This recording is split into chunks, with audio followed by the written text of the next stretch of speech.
2 minggu pertama Anda melakukan perubahan untuk 90 hari ke depan. 2 minggu pertama, tentukan tujuan baru ke depan.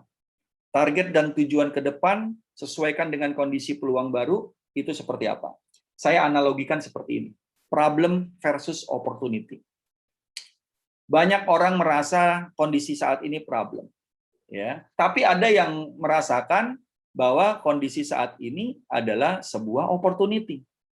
Karena kalau problem itu karena Anda merasa pengalaman sebelumnya hal itu problem, tapi ternyata itu sudah masa lalu Anda, sejarah, history. Nah, saya lambangkan dengan gambar api, di mana Anda berjalan sebenarnya saat ini ya menjauhi problem. Secara tidak langsung Anda itu menjauhi problem, Anda tuh jalan mundur, tapi fokus Anda lihat ke problem. Setelah problem itu selesai, problem itu tidak ada, Anda akan jalan di tempat. Ini yang dinamakan oleh pebisnis zona nyaman. Kita kadang-kadang tidak sadar, orang-orang seperti ini adalah orang-orang yang menjalankan proses story hidupnya, story perjalanan bisnisnya, dengan melakukan yang namanya moving away. Fokusnya hanya kepada ketakutan, sehingga dia lupa ada opportunity di belakang dia yang dia tidak lihat. Ada yang tanya, Coach, kalau gitu bagaimana supaya kita bisa maju dan bisa sukses? Ya, balik badan Anda, Bapak, teman-teman. Balik badan Anda. Lihatlah opportunity dibanding melihat problem. Jadikanlah problem adalah opportunity Anda. Jangan problem tetap di problem. Carilah solusi untuk mendapatkan opportunity. Bukan selalu cari solusi untuk menyelesaikan problem. Kalau Anda selalu mencari solusi untuk menyelesaikan problem, problem tidak akan pernah habis. Tapi begitu Anda menemukan opportunity dan Anda mendapatkan solusinya, Anda akan terus maju ke depan, sehingga problem-problem ini akan hilang dengan sendirinya. Orang-orang seperti ini saya namakan moving toward.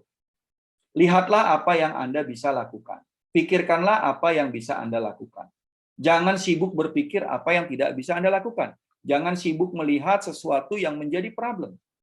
Sehingga orang-orang yang melihat opportunity semakin dekat kepada impian, maka dia akan semakin cepat mencapai impiannya. Benar, teman-teman. Sehingga masa depan itu kan masih misteri. Selalu buat tujuan baru, selalu buat new goals untuk mencapai impian-impian Anda. Analogi ini akan membantu Anda untuk melihat. Sekarang ini Anda sebagai UKM banyak lihat problem atau banyak lihat opportunity. Karena kalau kita lihat opportunity, kita akan melihat sukses, kita selalu melihat USP, unique selling proposition, kita mau berubah, kita akan paham online, kita rapi di cash flow, kita memiliki new channel distribution, new channel marketing, kita akan selalu tumbuh, kita menemukan ilmu-ilmu baru, tim kita menjadi great, dan kita punya new mindset. Terus kalau problem apa aja yang dipikirin? Takutlah, survive lah, tunggu dan lihat dulu lah. Aduh, saya masih offline lah, saya nggak ada budget lah, saya mau cari aman, cari alasan, males, ya, udah tutup aja deh bisnis deh. Sehingga pikiran kita juga jadi close minded. Nah, ini satu kondisi yang saat ini perlu Anda pahami dulu sebelum Anda tumbuh. Kalau teman-teman ingin tahu kondisi bisnis ideal itu seperti apa, yang pertama terarah, teman-teman. Kalau teman-teman itu jelas arahnya, 5 tahun ke depan saya mau seperti ini, 3 tahun seperti ini, 1 tahun seperti ini, 6 bulan, 3 bulan, 1 bulan, 1 minggu, 1 hari, apa yang harus saya lakukan, itu namanya teman-teman sudah punya bisnis yang terarah. Terkontrol, saya bisa mengkontrol ini, mengkontrol keuangan, mengkontrol tentang prospek, mengkontrol tentang customer, mengkontrol tentang bisnis proses, mengkontrol tentang yang namanya pengaturan orang. Itu namanya terkontrol. Terstruktur, saya punya struktur organisasi, saya punya tahapan kerja, saya punya aturan kerja, saya punya pola-pola yang udah diatur, itu namanya terstruktur. Kalau namanya tersistem, ada media yang bisa saya lihat, ada sistem yang bisa saya lihat sewaktu-waktu, ada alat informasi, alat visual yang semuanya by system. By online bisa, by digital bisa, by catatan bisa, by laporan rutin bisa, itu namanya tersistem.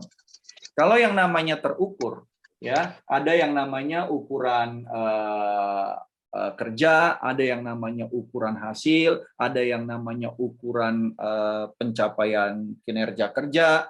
Itu semua ada ukurannya, semua jelas ada reward dan punishment karena terukur. Itu namanya bisnis Anda sudah terukur. Yang keenam yang terakhir, kalau Anda terarah, terkontrol, terstruktur, tersistem, terukur, Anda harus bisa konsisten menjalankannya. Ya, saya bedah satu-satu dari terarah sampai konsisten. Saya bedah satu-satu.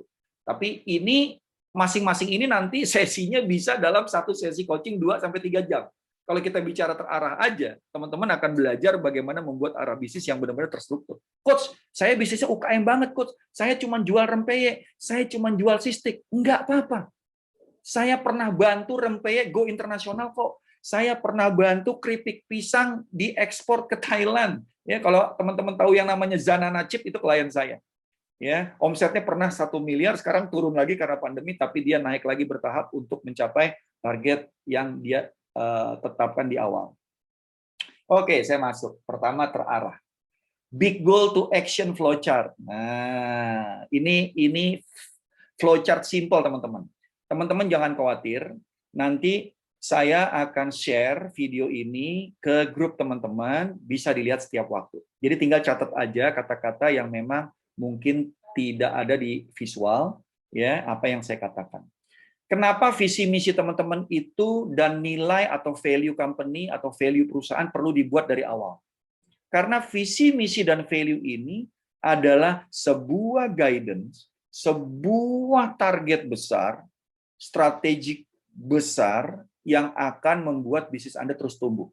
Sehingga visi misi ini harus bisa diturunkan menjadi big goal yang sifatnya kualitas, turun menjadi smart goal yang sifatnya kuantitas. Artinya apa? Ada angka, ada ukuran yang jelas, itu namanya smart goal. Kalau big goal, saya ingin mengembangkan bisnis saya, sangat besar, tapi nggak tahu mengembangkan bisnisnya berapa besar. Di smart goal lah, mengembangkan bisnis itu dari sektor keuangan, dari sektor marketing, dari sektor operasional, dari sektor development, itu yang tercatat. Itu namanya smart goal.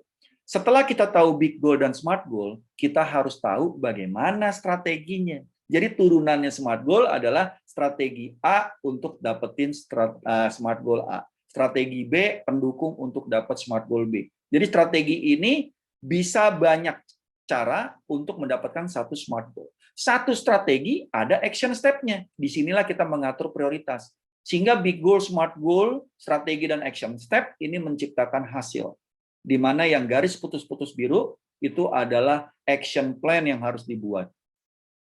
Jadi kalau kita bikin action plan, ya, coach saya bisnisnya kecil banget. Bagaimana saya bisa bikin action plan? Orang setiap hari saya buat rempeyek, setiap hari saya giling mie, giling cistik. No. Cara yang paling cepat adalah dengan visual.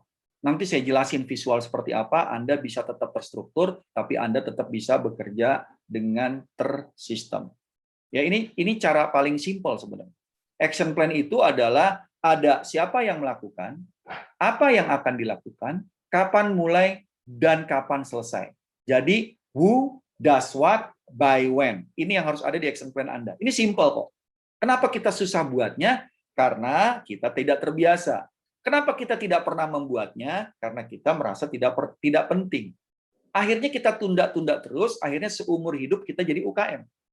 No, apa bisnis yang Anda jalankan, dan bisnis itu sudah menghasilkan uang, itu adalah opportunity untuk membuat Anda jadi besar dengan konsep bisnis. Kalau konsep dagang, Anda cuma besar dari uangnya. Anda punya keterbatasan karena Anda punya keterbatasan waktu dan ruang. Tapi kalau yang namanya bisnis, Anda tidak punya keterbatasan waktu, Anda tidak punya keterbatasan ruang, semuanya bersifat general karena Anda membangun bisnis. Nah, flow berikutnya. Nih yang namanya big goal. Ya, satu big goal bisa jadi 2 smart goal. Satu smart goal ada strategi 1, strategi 2. Strategi itu bisa action step 1, action step 2. Ini yang Anda mapping dulu. Ini namanya strategic mapping. Coach, terus bikin fondasi bisnis apa aja? Nggak banyak sebenarnya. 4 fondasi big goal to smart goal business plan. Yang pertama, bikin target keuangan. Coach, apa perlu bikin target keuangan seperti perusahaan besar? Enggak. Anda perlu tentukan aja, saya mau dapat penjualan sebulan segini, saya bagi per minggu, saya bagi per hari. Saya mau setiap orang bertransaksi saya minimum segini, satu transaksi, itu udah menjadi kita punya gambaran berapa omset yang kita bisa dapat. Jika Anda cari 100 prospek, belum tentu 100 prospek itu jadi pelanggan Anda. Mungkin 50%-nya. Nanti saya akan jelasin bagaimana meningkatkan jumlah prospek, bagaimana meningkatkan customer persentase conversion rate dari jumlah prospek. Yang kedua, apa yang harus Anda punya target? Target jumlah pelanggan. Kalau Anda mengukur jumlah pelanggan Anda, setiap waktu, hari ini saya hubungi 10 yang beli 5 coach. Good, besok saya hubungi 10 yang beli 7. Oh, berarti Anda lebih bagus cara nawarinnya. Coach, hari ini saya nawarin 5, 5-5-nya beli. Good. Walaupun prospeknya 5, tapi Anda dapat 5 pembeli. Itu berarti bagus, conversion rate-nya bagus. Berarti kemampuan Anda dalam menawarkan jadi lebih jago. Gitu ya. Yang ketiga, target apa? Yang ketiga adalah target efisiensi proses. Coach, tadinya saya mengerjakan sendiri, Coach. Tapi saat ini saya bayar orang harian karena ordernya banyak, saya kasih dia duit harian segini, tapi omset saya naik 3 kali lipat. Good, itu namanya efisien. Jangan takut berbagi kepada siapapun di lingkungan Anda, di sekitar Anda, untuk Anda bisa menjadi besar. Gara-gara orang harian ini rutin, akhirnya Anda mulai berani menggaji orang. Gara-gara Anda berani menggaji orang, Anda berani membuat struktur. Dengan Anda membuat struktur yang rapi, akhirnya Anda bisa membagi pekerjaan. Dengan Anda bisa membagi pekerjaan, berarti Anda bisa fokus di pemasaran dan pasar Anda terus menjadi luas. Sehingga Anda berani untuk terus menjual, berani untuk terus menetapkan target, sehingga Anda jadi besar. Yang keempat yang paling penting, bagaimana target pertumbuhan.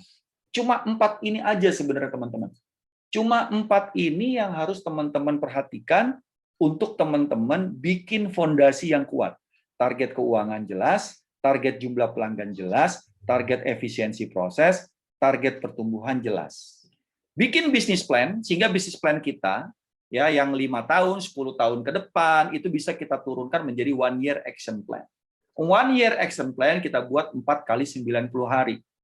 4 kali 90 hari kita turunin lagi menjadi monthly target, weekly focus, to-do list harian. Ya, sehingga sebenarnya hal ini cuma cara kita membreakdown target kita. Bagaimana kita membreakdown rencana kita. Kalau kita makan gajah, semua orang nggak bisa makan gajah bulat-bulat karena gajah sangat besar. Bagaimana supaya bisa makan gajah? Potong-potong, teman-teman. Potong-potong jadi kecil-kecil sehingga kita bisa makan bertahap. Begitu pula bisnis. Apakah salah kita punya target besar, Coach? No, nggak ada yang salah jika teman-teman punya target besar. Tapi teman-teman punya kemampuan nggak membagi target besar itu menjadi target-target kecil yang bisa diatur bertahap. Coach, saya tidak terpikir, Coach, bagaimana membagi target besar saya menjadi target-target yang lebih kecil, yang lebih, kalau dilihat tuh lebih mudah. Ya, itulah perlunya teman-teman belajar, teman-teman berlatih, teman-teman mencoba, dan teman-teman melakukan, take action. Ya, ini cara kita membagi yang namanya terarah. Saya masuk ke berikutnya yang namanya terkontrol. Apa yang terkontrol? Kontrol diri penting. Ya, smart goal, kontrol tujuan penting, kontrol uang, kontrol perencanaan, kontrol kinerja. Ini semuanya kontrol. Saya bagi. Kontrol itu yang namanya self, apa ya, Coach? Kontrolnya adalah visi personal sama visi bisnis. Cuma 2 itu. Smart goal, kontrolnya apa, Coach? Kita punya yang namanya revenue model. Revenue model itu uang yang kita mau dapat ini dari penjualan produk kita yang mana? Apa kategori jasa kita yang mana? Apa kategori dari bisnis kita yang mana? Tentukan revenue model sehingga kita tahu mana model revenue yang paling prioritas yang harus kita kejar. Karena itu menghasilkan uang yang paling terbesar. Jangan fokus kepada prioritas 3, prioritas 4, prioritas 5. Karena ini akan buang-buang waktu. Jadikan prioritas ini ngikut prioritas 1, prioritas 2, prioritas 3. Karena dia akan ngikut. Itu namanya revenue model, nanti kita akan dalemin. Ya, itu ada sesi coaching tersendiri untuk menentukan revenue model saya apa aja ya, Coach. Oke, company goals. Goals perusahaan itu nggak melulu soal uang. Yang tadi, goals tentang bagaimana penetrasi pasar, goals tentang bagaimana jumlah penambahan prospek, penambahan brand, ya dikenal apa perluasannya, pasar baru, itu goals company. Bagaimana efisiensi bisnis menjadi company goals. Bagaimana pelunasan hutang menjadi company goals. Bagaimana development terhadap tim untuk lebih pinter menjadi company goals. Bagaimana menjual produk kita untuk reseller menjadi company goals. Semua company goals. Yang berikutnya, money control. Tentang BEP-nya ngerti nggak? berapa sih pendapatan yang harus minimal kita dapat, baru kita BEP, belum untung, tidak rugi. Gitu. Nah, makanya dari itu kita harus mengerti yang namanya profit margin. Margin kita harus berapa? Coach, produk pesaing kita yang mirip, harganya lebih murah dari saya. Berarti kita tidak efisien. Kita coba cari apakah bahan bakunya ada yang lebih murah. Kalau mau murah. Tapi kalau Anda terus murah-murahan, lama-lama Anda masuk ke red ocean, istilah kerennya. Kalau Anda mau jadi blue ocean, fokuslah di kualitas. Fokuslah di pemasaran, penjelasan, edukasi, informasi, sehingga prospek kita mengerti barang kita berkualitas dan dia mau beli dengan harga berapapun.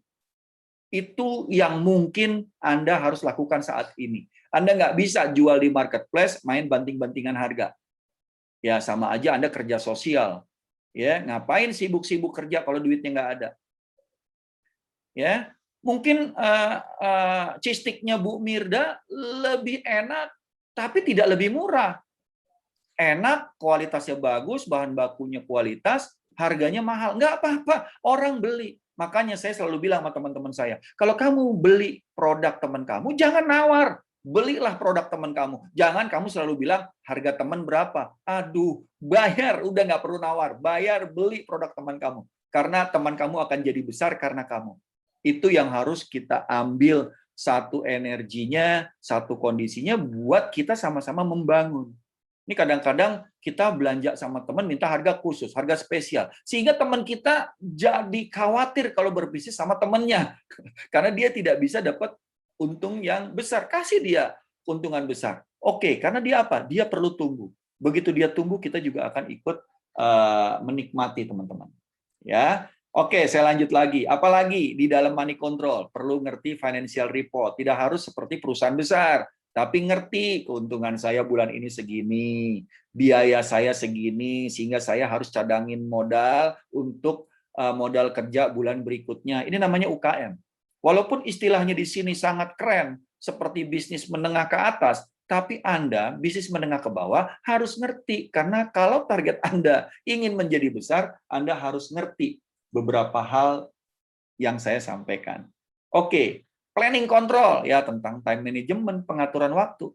Ada orang yang bilang seperti ini, teman saya bilang begini, Coach, saya ini kayaknya capek Coach bekerja Coach, karena nggak punya waktu untuk keluarga di rumah, saya mau jadi pebisnis aja deh. Begitu dia jadi pebisnis, malah tambah nggak pernah punya waktu lagi untuk keluarga. Nah itu salah namanya, time managementnya lebih berantakan. Ya, ini yang perlu kita pahami. Kalaupun kita di awal bisnis tidak punya waktu, tapi kasih target 2 tahun, 3 tahun bisnis saya sudah bisa jalan sendiri dan saya punya waktu sama keluarga. Itu namanya time management yang rapi.